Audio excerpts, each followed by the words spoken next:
Hola, muy buenas.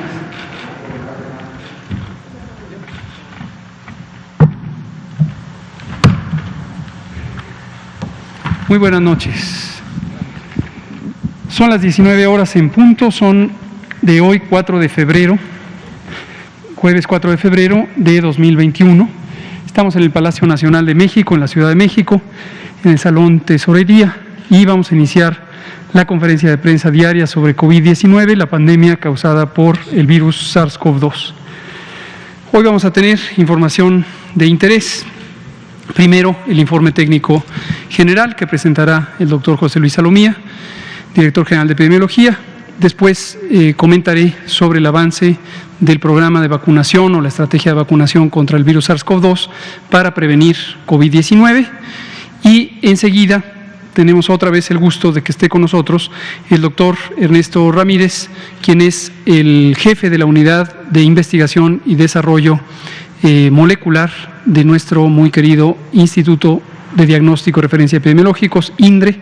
Bienvenido, Ernesto, es un gusto tenerte.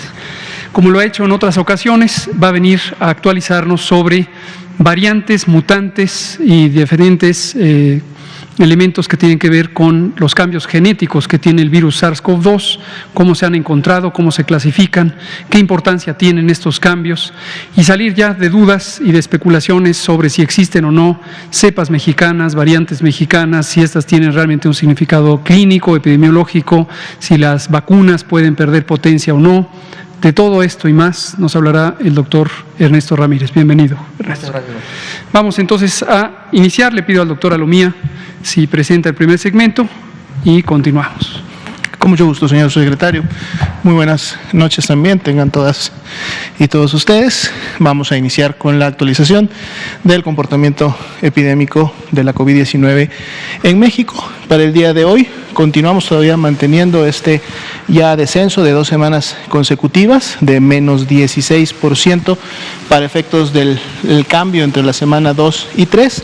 Como comentábamos, es uno de los descensos más importantes que hemos tenido en los últimos meses, y esto además genera también una tendencia que se ha mantenido no solamente en lo que va de la semana. Estamos prácticamente ya a 2 días más de cerrar esta semana, y consideramos que de seguro este descenso en la magnitud con la que está presentando de seguro va no solamente a cerrar así esta semana, sino que podría extenderse para cuando abramos la semana siguiente, que será la número 4.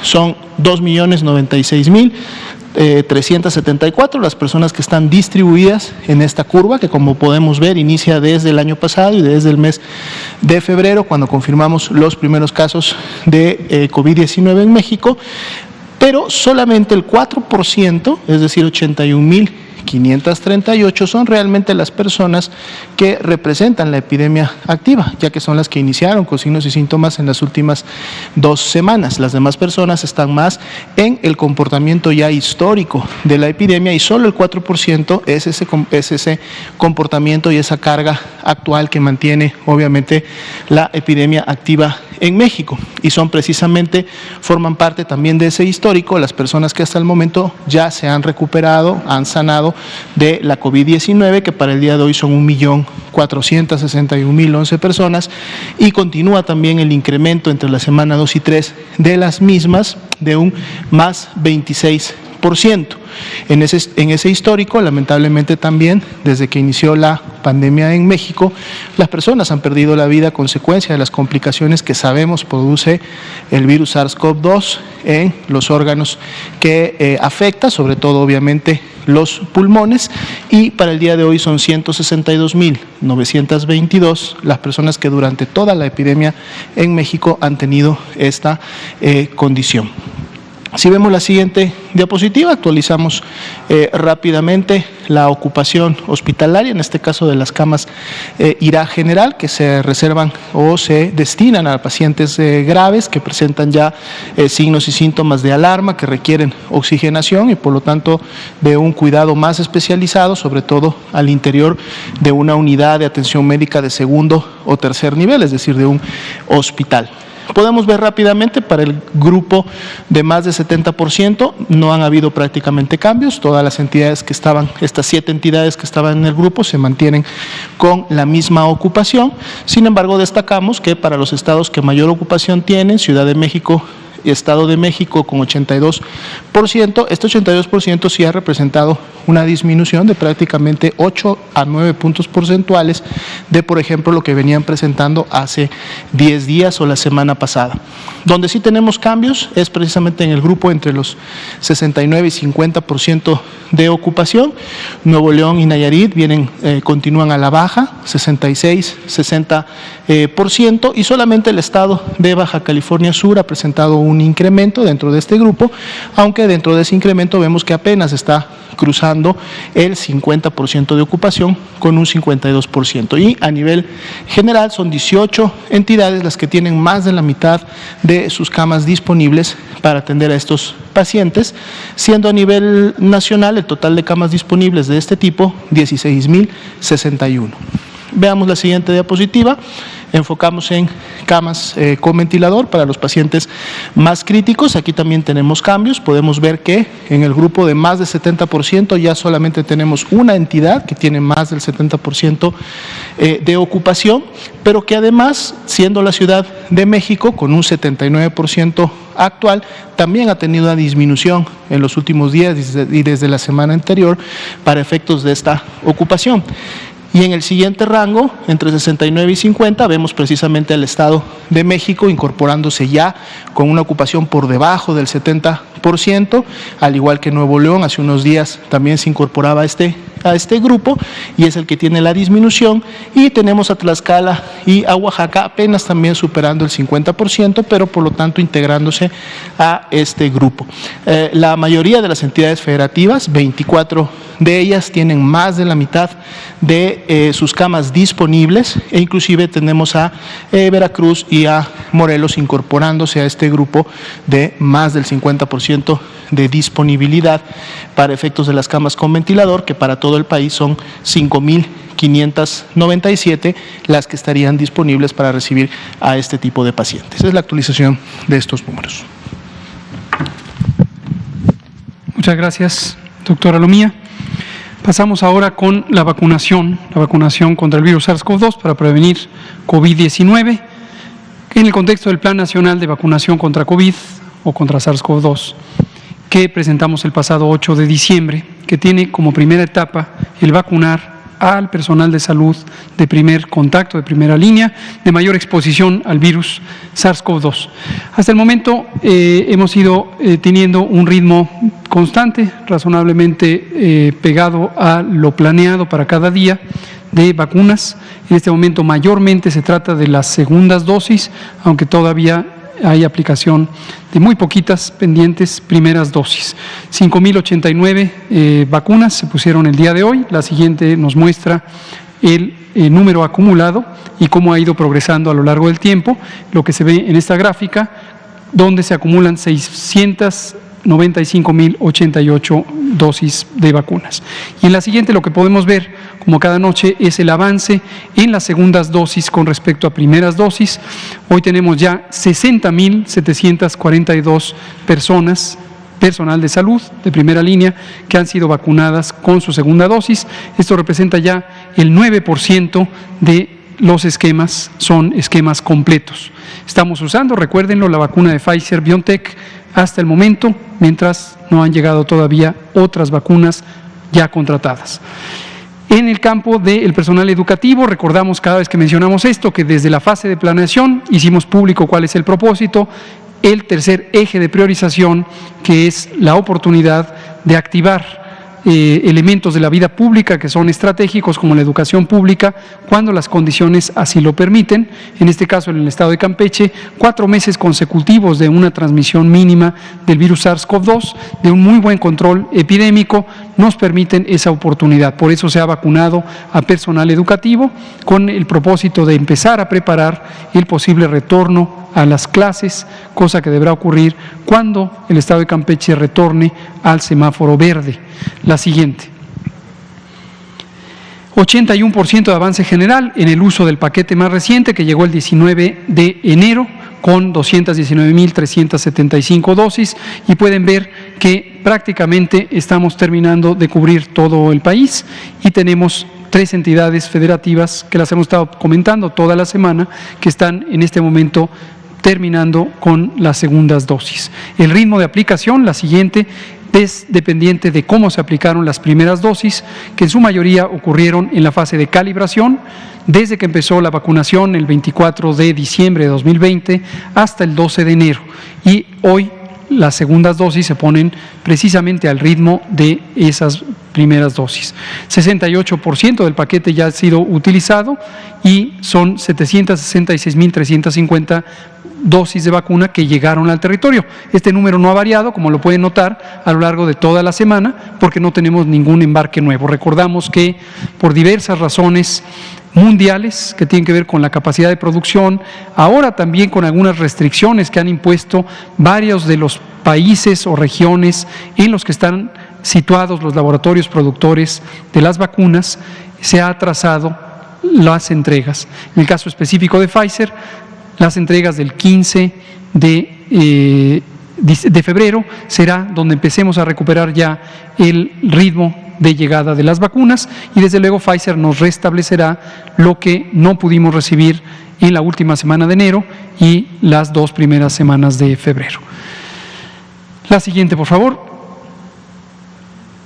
Los eventos supuestamente asociados a vacunación e inmunización, sin grandes variaciones, 0.8%, 5.856, solo 47 de ellos han sido graves. Esto representa menos del 1%, y con esta cifra que varía cada día, con personas que están por algunas horas, en su mayoría, en algunos pocos casos por más de un día hospitalizadas con algunos eventos de importancia.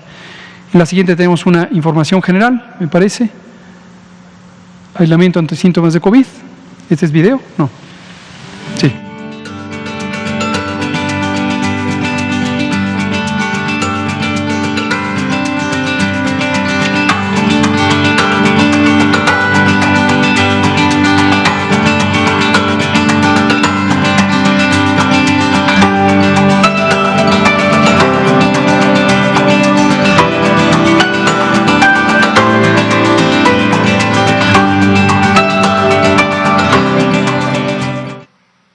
Muy bien.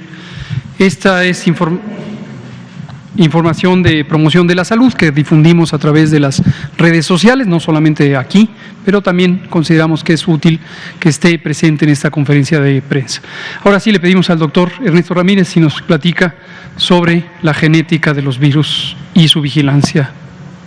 Sí, gracias. Buenas noches. Muchas gracias por la atención y la invitación para esta pequeña charla. Serán unos cuantos minutos, y justamente de lo que queremos platicar con ustedes es sobre la caracterización genómica y genética de este virus SARS-CoV-2. Y bueno, para poder entrar un poquito en contexto, me gustaría platicarles muy breve que este es un virus que su material genético es RNA, seguramente todos ya lo sabemos, y está compuesto por cerca de 30.000 nucleótidos. Estos nucleótidos es la información genética del virus que hace que se codifiquen las diferentes proteínas por las cuales el virus está compuesto. Entonces, el virus codifica estas proteínas, entre ellas está la envoltura del virus, la espícula del virus, la nucleocápside del virus. Todas estas proteínas que tenemos de este virus están formadas por aminoácidos, por estructuras llamadas aminoácidos. Cuando cambia un aminoácido es cuando estamos hablando de una sustitución y es cuando estamos hablando de una mutación. Esto ocurre con frecuencia en virus que tienen características como esta, que es un virus RNA. Y justamente quiero comentar esto porque a lo largo de esos 30.000 nucleótidos pueden ocurrir estos eventos que les llamaremos cambios o les llamaremos mutaciones. ¿Ok? Y bueno, con esta caracterización genética, o sea, descifrar cuál es el orden de estos nucleótidos y de estos aminoácidos, se le llama secuenciación. Entonces, con esta caracterización genética obtenida por medio de secuenciación, se han realizado diferentes clasificaciones de este virus. Actualmente se ocupan principalmente dos, que son las que tengo aquí, que se les llaman grupos genéticos. La gente de la plataforma GSAID, que es una plataforma donde se depositan estas secuencias, les denomina clados, y se han determinado al menos 7 clados importantes en todo el mundo, que son estos que están aquí: S, L, V, G, GH, GR y GV. Esto es de acuerdo a las características que tiene este virus genéticamente hablando. O sea, cuando va cambiando, cuando va mutando, se va agrupando en estos diferentes clados. Y también se puede llevar a cabo la determinación de linajes: linaje A, B, B.2, B.1. Si ustedes recuerdan, en las semanas pasadas el doctor Alomía les presentó aquí el primer caso de una variante detectada en el estado de Tamaulipas, y se denominaba variante o linaje B.1.1.7, ¿no? Y así hay tantas variantes y tantos linajes como ustedes pueden conocer de acuerdo a cómo este virus ha ido cambiando. ¿Ok? Y bueno, hay cada clado, cada grupo genético tiene mutaciones características que lo definen y que hace que se agrupe. ¿Cómo se agrupa? Por medio de unas herramientas bioinformáticas que se llaman árboles filogenéticos. La siguiente, por favor. Estos árboles filogenéticos nos van a agrupar estos clados, estos linajes, y de acuerdo a esa asociación que tienen filogenética, esa asociación que hay entre los nucleótidos, entre más se parezcan, se agrupan entre sí. Por eso tenemos diferencias tanto en nucleótidos como en aminoácidos, y podemos clasificar a nuestro virus SARS-CoV-2 en diferentes grupos y clados. Esto es el contexto para poder hablarles un poquito de lo que hemos hecho en cuestión de la vigilancia de las diferentes variantes que se han detectado. Si me das la siguiente, por favor. Empezamos por ahí del 20 de diciembre, recibimos un comunicado por parte de la OMS donde nos explican que existe una variante que le denominaron en ese momento la variante inglesa, porque tenía ciertos cambios, ciertas mutaciones a lo largo de su genoma que la hacían característica.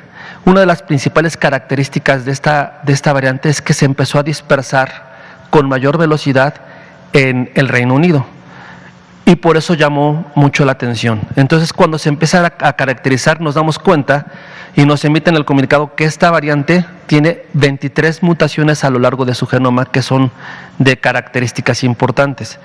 Y principalmente las variaciones estaban en esta proteína que se llama espícula. Estas variaciones están en el gen S, le llamamos gen S por espícula, y tiene principalmente ahí al menos 5 mutaciones que subrayo ahí en azul. Entonces, ¿qué fue lo que hicimos? Para poder detectar que este virus tenga todas estas mutaciones, tenemos que hacer la secuencia del genoma completo, que es un procedimiento ciertamente largo e incluso costoso. Entonces, lo que hicimos primero es únicamente secuenciar el fragmento de la espícula y observar si estas muestras pueden o no tener estas mutaciones. Entonces, definimos esta estrategia, y en el caso de que tengamos estas mutaciones que son características, tenemos la obligación de secuenciar todo el genoma para ver todas las mutaciones, las 23 que conforman esta variante. El día 10 de enero terminamos de secuenciar la primera muestra de una persona que ya les platicaron hace unas semanas, que era un paciente proveniente era una persona inglesa que venía de un viaje. Hicimos la secuenciación, encontramos estas mutaciones, hicimos la secuencia del genoma completo. Me das la siguiente, por favor. Y detectamos que esta persona tenía las 23 variantes del genoma de esta variante inglesa. Esto fue el primer resultado que dimos el 10 de enero. Para el día 13 de enero, como ya empezamos a trabajar con nuestra red nacional de laboratorios de salud pública y empezamos a emitir comunicados en donde nos alertaran si había personas que estuvieran regresando de algún viaje, porque puede estar esta variante importada, nos hicieran un favor de que si fueran los casos positivos los remitieran a la institución y empezar a hacer una búsqueda dirigida hacia esta variante con estas herramientas. Y bueno, fue el 13 de enero que nos mandaron algunas muestras de Tampico. Encontramos una segunda variante. En automático avisamos a la parte de epidemiología, hacen su trazabilidad epidemiológica y nos empiezan a remitir los contactos de esta persona que resultó variante. 2 días después detectamos que sí es una variante porque secuenciamos el genoma completo, y a los 8 días nos mandan las muestras de los contactos de los familiares. Y ya podemos decir que esta mutación, que puede ser importada, ahora se transmitió lateralmente entre los contactos. Ya la transmisión fue aquí. Y presentan específicamente las 23 mutaciones de la variante inglesa. ¿Okay? Estos fueron los 2 primeros casos que tenemos, los denominamos caso Tampico y caso Nuevo León, ¿verdad? Porque las muestras provenían de estos lugares. Si me das la siguiente. Sin embargo, la Organización Mundial de la Salud y la Organización Panamericana de la Salud empezaron a detectar algunas otras variantes. Entre ellas hay 2, es la variante que le han denominado inglesa, la otra variante que le han denominado la variante Sudáfrica, y últimamente ha estado sonando mucho la famosa variante también brasileña o variante Japón. Y bueno, aquí les presento solamente un cuadro de la espícula, la proteína de la espícula, donde están las mutaciones características de estas 3 variantes. ¿Por qué ponemos este cuadro? Porque quiero enfatizar aquí que para que puedan existir o determinar o clasificar estas variantes, tienen que estar todas las mutaciones que son características de la misma. De hecho, no es una definición concreta, pero hemos acordado por medio de la OPS y de la OMS de definir un poco lo que es variante. Y variante es la acumulación de cambios o de mutaciones en un genoma de un virus que lo hace diferente al original. En este caso, a Wuhan, que es el original. Pero que estas variantes, que estas mutaciones, estos cambios tengan características que la hagan diferente, que tengan algún tipo de impacto. ¿Cuál es este impacto? Impacto en salud pública. Por ejemplo, mayor transmisibilidad, que las mutaciones estén asociadas a mayor transmisibilidad, o que tengan una asociación, algunos estudios que han hecho investigadores nacionales e internacionales con evasión a respuesta inmune, por ejemplo, o que puedan tener alguna característica que hayan determinado en algunos estudios que puede presentar alguna mayor atracción sobre la célula que va a infectar, etcétera, etcétera. Estas variantes, estas mutaciones de impacto son las que tenemos que trabajar y estudiar. Y esto lo hacemos para hacer una aclaratoria específica sobre esta mutación E484K. Es una mutación. El hecho de que encontremos un cambio no nos va a indicar que tenemos una variante. Tenemos que tener las mutaciones características de la variante, todas las mutaciones características de esta variante. En este caso les enfatizo porque, por ejemplo, para que la variante pueda ser brasileña, tiene que tener al menos las mutaciones que tenemos en la espícula, que son todas las que están aquí abajo, y ahí una de esas es la 484, pero es solo una. Entonces, ya hemos hablado con el caso, las personas que han detectado el hallazgo muy importante, porque encontrar una mutación es un hallazgo muy importante, pero hemos hablado con ellos para que nos envíen las muestras acá al instituto para poder llevar a cabo la caracterización genética del genoma completo, para poder elucidar si esto es una variante o no. De entrada, no podemos decir que esto es una variante. Y para que podamos decir incluso que esta es una variante o que fuera una variante mexicana, necesitamos caracterizarla bien genéticamente, clínicamente, epidemiológicamente, cómo se distribuye, cuál pudiera ser su impacto a nivel salud pública. ¿Okay? Entonces, estas son el caso de Jalisco que queríamos también presentarles aquí esta aclaratoria. Y finalmente, ¿cómo vamos a poder determinar si están habiendo variantes o no están habiendo variantes? ¿Y cómo podríamos saberlo? Pues tenemos que hacer una vigilancia genómica, tenemos que empezar de hecho lo hemos estado haciendo durante todo el año pasado, empezar a observar cómo se comporta este virus genómicamente, o sea, secuenciar un número importante de muestras y ver qué es lo que está ocurriendo, qué es lo que está pasando, qué clados estamos encontrando, qué variedades podemos tener de linajes, etcétera, etcétera. Y por eso empezamos a hacer un trabajo ya con un tiempo atrás, la última, por favor, que tiene que ver, si me das la última, por favor, antes de esta, perdón, esta, gracias, que tiene que ver un poco con un término que hemos llamado vigilancia genómica del SARS-CoV-2. Y aquí quiero comentarles que son ya varios institutos, varios sitios donde han estado haciendo esta caracterización genética.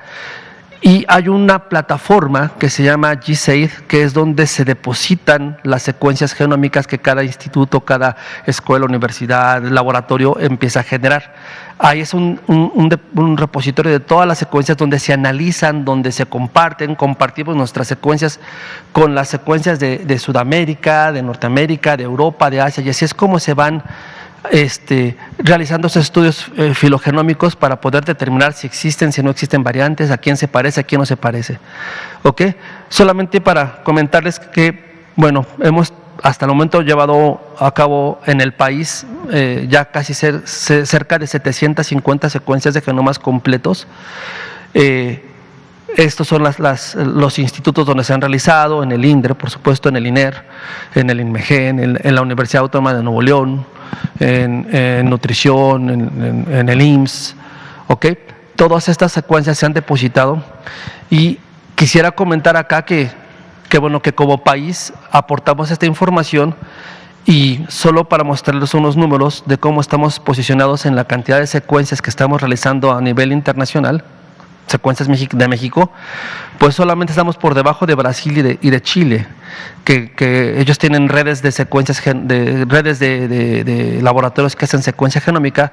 Y bueno, quiero comentarles que nosotros estamos tratando ya de empezar a hacer una red de secuencia genómica para incrementar nuestro volumen de datos y tener mayor capacidad y mayor número de secuencias que nos permitan hacer esa vigilancia activa y que en algún momento podamos definir qué es lo que está ocurriendo y qué genotipo, qué clado, qué linaje pudiera estar afectando a nuestro país. Si me dan la siguiente, por favor. Solamente pues, un agradecimiento a toda la institución, a la unidad que tengo el gusto de dirigir y a todos mis compañeros del INDRE. Muchas gracias, doctor Ernesto Ramírez, titular de la Unidad de Investigación y Desarrollo Tecnológico Molecular del INDRE, el Instituto de Diagnóstico y Referencia Epidemiológicos, que es la cabeza normativa de la Red Nacional de Laboratorios de Salud Pública, y efectivamente mandamos un saludo y un agradecimiento a todos nuestros colegas y colegos que trabajan en la Red Nacional de Laboratorios de Salud Pública, que es la que sostiene la vigilancia por laboratorio de nuestro país. Vamos a avanzar en preguntas y respuestas, estaremos yendo de un lado y del otro. Empecemos aquí con Juan Hernández y luego nos vamos por acá de este lado. Adelante, Juan, por favor. Muy buenas noches. Juan Hernández del periódico Banca y del Grupo Cantón. Bueno, ahora sí la pregunta obligada del día de hoy. ¿Cómo está la salud del presidente? ¿Cómo va evolucionando? Porque bueno, hoy difundieron un video en donde lo ven caminar aquí precisamente por los jardines aquí de Palacio Nacional. ¿Cómo va? Que cree que ya se vaya a presentar el lunes precisamente a su conferencia de prensa o incluso aventurarse de estar mañana en la promulgación de la Constitución ahí en Querétaro. Gracias. Muchas gracias. Va muy bien el presidente, como hemos dicho toda la semana. Prácticamente no ha habido variaciones, puesto que desde el inicio estaba prácticamente asintomático, solamente con febrícula, día 1 y 2, el domingo y el lunes. El resto, a insistencia de los médicos, cuando le preguntaban si tenía dolor de cabeza, pues dijo, pues ya, si ustedes quieren, tengo dolor de cabeza, prácticamente. No ha tenido ningún síntoma en los siguientes días, ya cumple, hoy es jueves, prácticamente las 2 semanas o 1 semana y media desde que inició con los síntomas. El alta médica será valorada respecto a sus actividades en el espacio público. Hay 2 perspectivas. La primera es que él esté con todos los parámetros de control, por ejemplo, de la presión, que él ha mantenido buen control, pero que pudieran haber ajustes en su tratamiento y que se pueda ya estar tranquilos de que está recuperado. Y lo segundo es el alta epidemiológica, y depende también de que él ya no sea emisor de virus. Hoy se le tomaron nuevas muestras y esperaremos el resultado. A esta cantidad de días que han transcurrido, lo más probable es que ya pase a ser negativo, pero vamos a ver el resultado del laboratorio. Entonces está la alta médica, la alta epidemiológica, y en su momento pues ya se anunciará. Pero ha sido una evolución muy, muy favorable. Como decía ayer, un tanto de broma, un tanto en serio, nos consta a quienes somos subalternos que no ha parado, porque está todo el tiempo al pendiente, particularmente del tema de las vacunas, en lo que te respecta para COVID. Hoy por la mañana tuvimos videoconferencia con él, los que formamos parte del sector salud, y él directamente estaba dándonos instrucciones. ¿El domingo podríamos saber si el presidente va a estar ya en la mañanera? Yo calculo que sí, no anticipemos vísperas. Quien tendrá que dar el alta médica es el doctor Alcocer, y el alta epidemiológica también la tendrá que autorizar él. Pero lo anunciaremos, sin duda alguna. Muy bien, vámonos con Natalia Vitela, con un compañero acá, y con Yud Weber. Gracias, buenas noches, doctor. Le quiero preguntar, ayer comentó usted de unas enmiendas respecto a la vacuna de Sputnik, la vacuna rusa. Quería saber en qué consisten estas enmiendas y cuándo ya sería posible que empezaran a llegar las vacunas. No sé si va a llegar antes la vacuna rusa que la propia vacuna de Pfizer. Esa sería una pregunta. Es una buena... Hay que hacer una quiniela, no lo sabemos. Respecto a las enmiendas, como le comentaba ayer en la postconferencia, fueron realmente enmiendas menores. Se encontró que faltaba un punto y coma, se encontró que un inciso estaba mal calificado. En fin, nada relevante, nada sustantivo. No ha habido cambios sustantivos en el convenio o contrato, y hemos estado justo en el envío y el retorno, la versión más reciente firmada ya por el doctor Alcocer. Y para nosotros final está ya en Rusia, y esperamos que mañana temprano, al amanecer mexicano, ya tengamos ahora sí la versión final que ellos hayan no solo autorizado, sino firmado. Respecto a los tiempos de entrega, tenemos en este momento la noción, lo acordado con ellos es que una vez que nos manden firmado el contrato, nos mandarán en 48 horas la tabla de tiempos de entrega con detalle. Respecto a la pregunta que también usted hacía ayer o anteayer, estamos también en el proceso de contratación de la empresa de paquetería que transportará el producto de Rusia hacia México. Y también le quiero preguntar sobre la plataforma para vacunación de adultos mayores. Quiero saber cuántos registros llevan hasta el momento, y también están o se continúan haciendo estas llamadas telefónicas a adultos mayores. Hay como una confusión entre si es personal de salud o quién les está marcando. Gracias. Cómo no, muchas gracias. Aquí le doy casi 500,000 de registros, nos informa Emiliano Calderón, nuestro colega de Política Digital Nacional. Las llamadas telefónicas sí, efectivamente, sobre todo en el área rural, que es donde sabemos que hay menos acceso a la Internet, se siguen haciendo las llamadas. Las llamadas tienen múltiples propósitos. Uno de los principales es identificar la vigencia de los datos de residencia de las personas. Hay personas que se mudan, hay personas que desafortunadamente fallecen, insisto, no necesariamente por COVID. Se han hecho ya varias llamadas y se ha identificado hasta un 7% de personas que fallecieron desde la última vez que fueron registradas, y no parece ser que la mayoría lo haya sido resultado de COVID, sino de causas varias, en sobre todo las personas de edad más avanzada. Entonces estas llamadas seguirán en paralelo, y como decíamos en la infografía que se presentó y que está en la propia plataforma, el ciclo tiene los 2 elementos, la llamada y el registro en plataforma. Para las personas que logran registrarse, tengan la tranquilidad de que ya no tienen que hacer algo adicional. simplemente esperar. Se les contactará si así hace falta, si no hace falta no se les contactará de momento, y cuando ya lleguen las vacunas y ya se hayan establecido los puntos específicos de arranque de la vacunación, entonces se les llamará para corroborar que han recibido información de la cita que tendrán al punto exacto de vacunación. Con respecto a las pruebas del presidente, ¿cuándo se hizo la última prueba? Hoy ¿Qué resultado? estamos esperando el resultado. Ok, gracias. Si sale positivo todavía, ¿tendría que volverse a hacer otra prueba? Desde el punto de vista epidemiológico, sí. Desde el punto de vista médico o clínico, en realidad ya no. No hay necesidad. Una vez que sabe que es positiva una persona, pues ya se maneja la vigilancia médica. Yo creo que sí. Muy bien. Vamos a pasar con Juan Carlos Machorro, AM Noticias de Querétaro. Sí, buenas noches. Juan Carlos Machorro, AM de Querétaro. Doctor Ernesto, esta cuestión que usted comentó de que se está todavía investigando esta mutación de Jalisco, ¿cómo van en esa investigación? ¿Cuándo se sabría si, como usted expuso, sería solo una mutación o si puede llegar a ser una variante? ¿Cuándo tendrían ustedes ese conocimiento? Y en dado caso que sí fuera una variante, ¿qué sucedería? O sea, ¿qué es lo que se tendría que investigar en Jalisco para, pues, si llegase a ser una variante, no se expanda más, o cómo estaría el tema?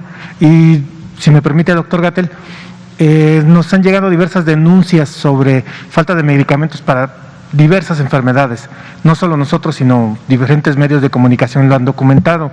¿Qué sabe usted al respecto? ¿Esto se puede solucionar con el instituto que el presidente ha anunciado para compras directas de medicamentos, todo esto? O sea, la Secretaría de Salud participaría en ese instituto que no sé si ya se haya conformado, o sea, el que se hablaba que para compras directas de medicamentos a los diferentes laboratorios internacionales. Ahorita le Gracias. comento. Adelante, estimado Ernesto. Sí, gracias. Gracias, buenas tardes, muchas gracias por la pregunta. Mira, el día de hoy acabamos de recibir, o estamos recibiendo en estos momentos, las muestras de las 4 muestras que nos informaron que presentan esta mutación, que se encontró por medio de una diferenciación alélica por PCR. Es una tecnología que nos permite saber si está ausente o presente una mutación, pero no vemos la mutación.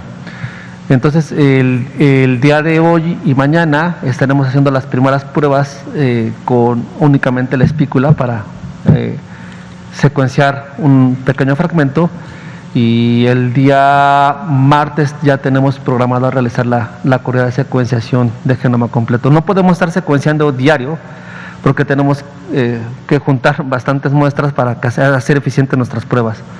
Entonces, esto está programado para el día martes y estimamos unos 8 días en terminar la secuencia de genoma completo.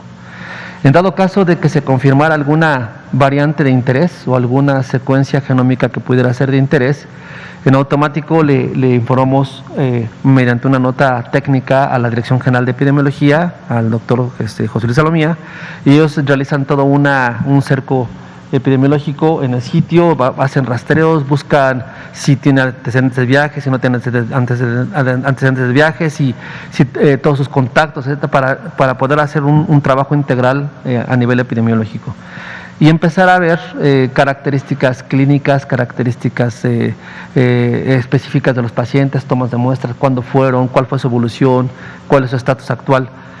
Todo eso se tendría que hacer en dado caso de que encontráramos alguna especie de variante. Sin embargo, reitero, hasta que no tengamos la secuencia de genoma, vamos a poder definir esto. Muchas gracias. Sobre el otro tema de medicamentos, no identifico a qué se refiere con un instituto especial para comprar medicamentos, no conozco que haya tal cosa. Quizá lo que se está usted refiriendo es al INSABI, el Instituto de Salud para el Bienestar, que fue establecido al inicio del año pasado. Se anunció que iba a crear una oficina directa para la compra de medicamentos, para los ahorros y toda esta cuestión, y que sean compras directas para los diferentes organismos de la Federación, a los laboratorios internacionales, para evitar triangulaciones, intermediarios, etcétera. No sé si usted sepa algo Vamos Sí, a es investigar instituto- y le comento, no identifico Gracias. a qué se refiere con eso, pero lo investigamos. Muy bien, Jude Weber, Financial Times. Muchas gracias, doctor. Tengo una pregunta para usted y Por favor. una pregunta también para el doctor Ernesto. Para usted, el presidente en su video habló de adelantar la próxima entrega de la vacuna Pfizer al día 10, que es lunes. Sin embargo, creo que usted en el Pulso de la Salud esta semana hablaba del 15. ¿Qué hay de cierto? ¿Va a ser el 10 o el 15 o no se sabe todavía? ¿Cómo no? Y para el doctor Ernesto, entiendo que es difícil secuenciar todas las muestras, muchas muestras en todo tiempo, pero ¿tienen una idea de qué tan prevalente están las variantes? En algunos países, por ejemplo en el mío, ya los variantes ya están, pues representan casi la mayoría de los casos de las infecciones. Aquí, ¿cómo estamos? ¿O no se sabe? ¿Hay una estimación que se puede hacer? Muchas gracias. Con gusto, adelante. Sí, gracias. Mira, muchas gracias, buenas noches. Mira, la factibilidad de llevar a cabo procesos como secuenciación genética o genómica, en este caso del virus, es compleja y se requiere de tecnologías especializadas. Actualmente podemos contar con estas tecnologías en diferentes laboratorios, diferentes institutos. Estamos formando una pequeña red para poder dar una respuesta con mayor cobertura. El proceso es un poco tardado, sin embargo es muy importante que se hace. Hay otros lugares, como el país vecino del norte, que tienen una mayor capacidad instalada y tienen mayor número de muestras secuenciadas, entonces su vigilancia es un poco más activa, digamos.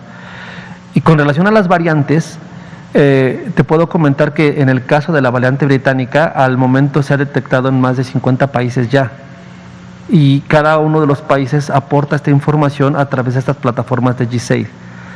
Te puedo comentar que, por ejemplo, de la variante de Sudáfrica, hasta el momento hoy en la mañana que revisé la plataforma de GSAID, había ya 30 países que tenían esta variante y cerca de 300 o 350 secuencias depositadas que presentan esta variante. Entonces, esa es una dispersión de forma natural que se lleva a cabo en todos los países, y cada país, de acuerdo a su capacidad de llevar a cabo secuenciación, es como podrá tener información.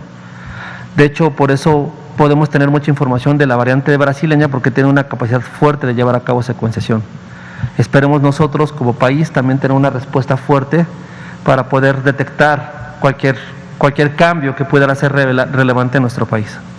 Y sí, en las páginas públicas del GSAID puedes conocer cómo es la situación de cada variante, cómo se distribuye a nivel mundial y cuáles son los países que las presentan. No tenemos una idea muy clara de cuántos de los nuevos casos cada día, cuántos son variantes, no sabemos aún. Tenemos, en el caso de México, hasta el momento hemos detectado 5, no quiere decir que sean todas las que hay. Conforme vayan llegando muestras y estemos haciendo esta vigilancia activa, vamos a poder detectar más y vamos a poder definir cuál es el porcentaje de muestras variantes con relación al resto de las muestras que estamos secuenciando. Entonces es un proceso que tiene que hacerse activo, semana con semana, mes con mes, para poder determinar estos porcentajes, estas cantidades de muestras con relación a lo que circula. Por ejemplo, cuando reportamos la muestra el día 10 de enero y la subimos al GSAID, pues era la primera muestra que secuenciábamos en el año, entonces decían que tenemos el 100% de la variante, ¿no? Pues no, obviamente eso no es cierto, porque pues era una secuencia y una era variante. Pero ahorita que ya llevamos un buen número de muestras secuenciadas, no estamos encontrando variante inglesa en todos los casos que estamos secuenciando en el país. Ya cada país tiene sus datos y los datos están públicos en las plataformas de depositarias de secuencias. Perfecto, muchas gracias, Ernesto. Sobre la entrega de la vacuna Pfizer, efectivamente, como lo hemos comentado, las entregas son semanales. Desde hace algunas semanas Pfizer anunció, tanto públicamente como desde luego nos lo comunicó a nosotros oficialmente, que ampliaba su planta productora de vacunas para el mercado internacional fuera de Estados Unidos. Hay una planta que está en Bruselas, Bélgica, para el resto del mundo que no sea Estados Unidos. Pfizer es una empresa de Estados Unidos, y hay una planta en Estados Unidos para la fabricación de vacuna específicamente para Estados Unidos. Y dada la enorme demanda de vacuna que hay en varios países del mundo, se vio la necesidad de ampliar. Por razones técnicas, tienen que parar la planta para hacer las remodelaciones y después ya reiniciarla. Ese es un factor. El otro factor que también en su momento comentamos, incluso el propio presidente, es que Pfizer se comprometió con el mecanismo COVAX, el mecanismo solidario multinacional organizado por la OMS, para distribuir vacunas en forma equitativa, lo cual felicitamos y celebramos en el caso de Pfizer, y eso a su vez hace que haya mayor presión de demanda para la compañía. Y en términos netos, a lo que llevó para México es que se suspendieran las entregas de la última semana de enero y las 2 primeras semanas de febrero, con un plan de restituir a partir del 15 de febrero. Hace unos pocos días, no recuerdo exactamente cuántos, me parece que hace una semana, sí, fue hace una semana, el 19 de enero, el presidente habló con, la semana previa al 19 de enero, el presidente habló con el gerente general de Pfizer y le solicitó que explorara la posibilidad de que de lo que nosotros vamos a recibir el 15 de enero, que incluye lo originalmente programado más una compensación para reparar el faltante de abasto, nos pudieran adelantar al menos una semana entre el 8 y el 10 de febrero. Pero el viernes reciente la Unión Europea, esto se ha comunicado, la Unión Europea tomó una serie de resoluciones que tienen que ver con los controles de salida, de exportación de los productos de las vacunas fuera del territorio europeo, el territorio de la Unión Europea, y esto es una restricción externa a Pfizer, independiente del contrato, desde luego externa a las decisiones que puede tomar México, y afecta a todos los países que tenemos contratos con Pfizer y por lo tanto recibimos producto desde la planta de Bélgica. Ante esa situación, pues Pfizer nos ha comunicado que está en imposibilidad de cumplir con la petición que ha hecho el presidente López Obrador, y entonces el siguiente embarque vendrá el 15 de febrero. Muchas gracias. Adelante, Arturo Contreras, pie de página. Muy buenas noches, gracias Arturo Contreras de Pie de Página. Un par de dudas sobre las variantes. Hay muchos expertos en Brasil que están preocupados por algo que llaman la evolución convergente, ¿no? Que es que varias combinaciones de mutaciones empiecen a producir nuevas variantes. No sé si nos pudiera explicar un poco más al respecto. Y saber si se han hecho secuencias en personas reinfectadas, ¿no? Para un poco descubrir cómo se da este fenómeno de reinfección y cómo podría funcionar un poco la inmunidad. Respecto a la primera pregunta, pues efectivamente recordemos que este es un virus RNA y seguramente van a ocurrir fenómenos de cualquier tipo que tengan que ver con este tipo de cambios en su material genético. Brasil ha estado trabajando muy fuerte, tienen una gran cantidad de especialistas en esto, han encontrado mucha asociación en cuestiones de impacto de transmisibilidad, por ejemplo, de las muestras. Entonces seguramente vamos a tener bastante información que en los próximos meses seguramente va a estar lista y útil para que los que estamos recibiendo toda esta información tracemos con nuestras propias secuencias lo que está ocurriendo en nuestro país. Y ahora, con relación a las secuencias que me comentas de las reinfecciones, se ha determinado por parte de los CDC de Estados Unidos y de la Organización Mundial de la Salud lo que significa el término reinfección, que tiene que ocurrir un periodo entre una primera infección y una segunda infección con un resultado negativo en medio de las dos infecciones.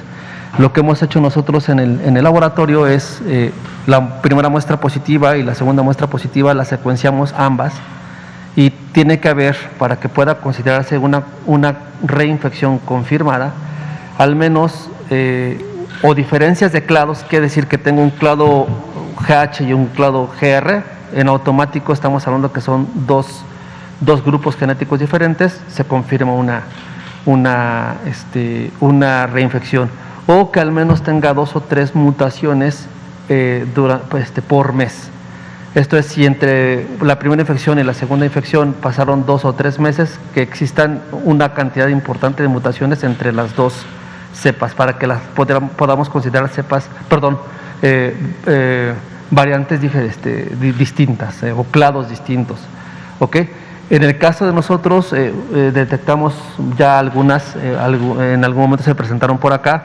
El caso de Guerrero, por ejemplo, la muestra de Guerrero, pasaron 120 días, se volvió a infectar y bueno, estaban agrupadas filogenéticamente en 2 clados distintos, entonces estábamos hablando de una reinfección confirmada por laboratorio. Así es como se hace el procedimiento. Liliana Noble, Pulso Saludable, y Carlos Avaroa, 1+1. Gracias. Buenas noches. Liliana Noble, de Pulso Saludable. Hola, doctor Ernesto, me da gusto verlo. Quisiera saber, ¿el virus se modifica por su estructura de RNA o el hospedero es quien a lo largo del tiempo va modificando al virus? Esa sería una primera pregunta. Sí, generalmente son cuestiones adaptativas y principalmente el virus, al utilizar el proceso de replicación de la célula, el virus por sí solo entra y utiliza a veces la maquinaria de la célula para poder llevar a cabo estas replicaciones, tiene sus propios elementos replicativos, y entonces al ser un material genético RNA, tiene la facilidad de tener una tasa de mutación mucho más rápida que los virus que son DNA. Entonces las enzimas empiezan a cometer de alguna manera errores, puede ser eso, o puede ser que se vayan adaptando a su huésped. ¿Qué digo con esto? Que es un proceso a lo largo del tiempo de adaptación del virus a su entorno, ¿no? Eso es lo que ocurre generalmente con los virus que son tipo RNA. Y por ejemplo, una variante, ¿qué características tendría que tener? No sé si por la virulencia o por la fácil transmisibilidad. Tendría que ocuparle mucha atención a los gobiernos y que pudiera poner en riesgo algunas de las actuales vacunas. Yo creo que tenemos que contextualizar bien lo que significa una variante. Cuando tenemos 2 o 3 mutaciones o 4 que están en el mismo sitio, en la misma proteína, y tienen actividad que puede coadyuvar entre ellas para poder ejercer una mayor transmisibilidad, pues lo que va a ocurrir es que vamos a tener una velocidad de infección mucho más rápido. Entonces eso pone en alerta para que tengamos una capacidad, a lo mejor una mayor capacidad hospitalaria, o tengamos mayor atención a esto. Hasta el momento no se ha encontrado que existan marcadores o mutaciones que estén asociados a virulencia, que sea más virulento este SARS-CoV-2. Se ha hablado de que tienen mayor afinidad con el receptor, con su célula donde va a atacar. Se ha hablado que puede de repente el virus tener una evasión a una respuesta inmune, los anticuerpos no atacan al virus. Se ha hablado hay varios estudios, entonces todos estos estudios cuando convergen, cuando están en el mismo sentido, pueden ocurrir variantes que sean de interés en impacto en salud pública. Por eso se tiene que informar, se tiene que compartir para que se hagan las acciones pertinentes. No nos tenemos que preocupar de estar buscando todos los linajes y todas las variantes, porque no todos son de ese interés, pero sí los que se hayan estudiado, los que estemos estudiando, los que tengan algún impacto específico, la respuesta es sí. Ejemplo, en los primeros meses del año 2020, lo que más tenemos circulando en el país era un linaje que se llamaba B.1. De las 700 muestras, 250 eran genotipo, linaje B1. En los últimos 3 meses, lo que más tenemos es linaje 1.1.222, es lo que estamos observando. Ahora tenemos que, ese linaje lo tenemos que observar, ver, caracterizar, encontrar si tiene mutaciones relevantes y si eso lo tenemos en automático lo informamos a nuestras autoridades para que tomen interés sobre lo que tengamos presente. Y finalmente, doctora Lomía, ¿cuándo considera usted que sería el momento o cuánto tiempo tendría que pasar la persona que ya tuvo COVID para poder acceder a la vacuna? ¿Días, semanas, etcétera? Bueno, las recomendaciones para vacunación, en este caso específico, que es la vacuna que actualmente se tiene en México, que es la de Pfizer, es específicamente que la persona no esté cursando en el momento en que se va a colocar la primera dosis, que no esté cursando con los signos y los síntomas de la enfermedad y que efectivamente no haya padecido, es decir, que haya sido un caso sospechoso o inclusive confirmado de la enfermedad en las últimas 2 o 3 semanas. Esto es algo que se está inclusive preguntando al momento de que la persona llega al módulo correspondiente y se toma en cuenta obviamente para poder aplicar la vacuna. No quiere decir que no se la vaya a aplicar, simplemente a lo mejor en ese momento no se puede, pero entonces será reagendada para que más adelante pueda hacerlo, recordando que el hecho de haber padecido COVID no es una contraindicación o no es necesario demostrar haberla tenido o no haberla tenido para poder recibir la vacuna. Muy bien, muchas gracias. Finalmente, Carlos Avaroa, 1+1. Buenas noches, doctores. Doctor, una pregunta al respecto de la saturación de hospitales. El estado de San Luis Potosí se encuentra en semáforo rojo. Lectores de esa zona nos reportan que el Hospital General del municipio de Río Verde está completamente saturado, ya no hay disponibilidad de camas en este hospital. Si tuviera algún dato que nos pudiera brindar y qué alternativa se le podía brindar de parte de la Secretaría de Salud a la población de esa región. Gracias. Con gusto, no tengo el dato específico de lo que está ocurriendo en San Luis Potosí a nivel de ese detalle, pero sí le comento a la población de San Luis Potosí lo mismo que le comento a toda la población del país. Es muy importante llamar al 911.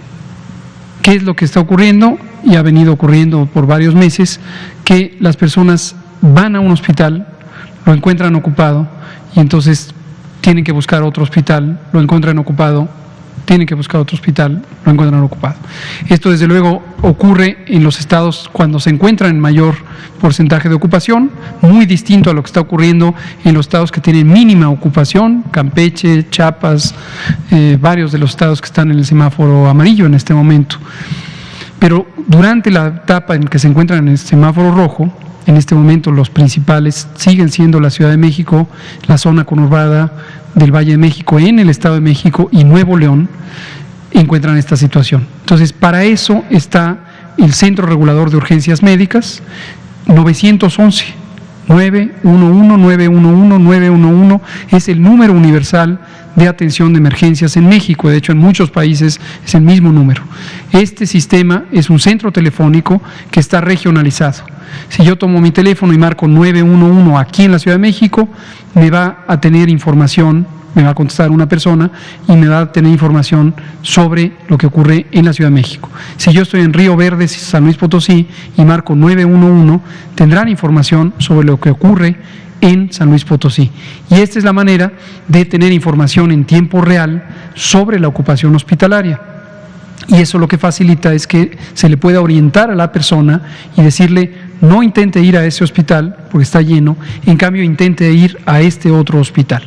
Recordar que durante todo este tiempo, gracias a que desde abril se firmó un convenio interinstitucional, la derecho a biencia no es un límite y se puede atender a una persona, se debe de hecho atender a una persona que se encuentre en una necesidad urgente, aun cuando no tenga derecho a biencia de una institución en particular. Entonces, esta es la recomendación que le doy a quien viva en Río Verde, San Luis Potosí, tanto como cualquier persona que viva en otra entidad federativa. Muchas gracias. Aquí terminamos, ya no nos da tiempo, son 19:59, pero mañana continuamos y seguiremos informando tanto del estado que guarda la epidemia como de la vacunación contra COVID. Le agradecemos a Ernesto Ramírez, nuestro compañero de la Unidad de Investigación y Desarrollo Tecnológico Molecular del INDRE, y seguimos. Muchas gracias.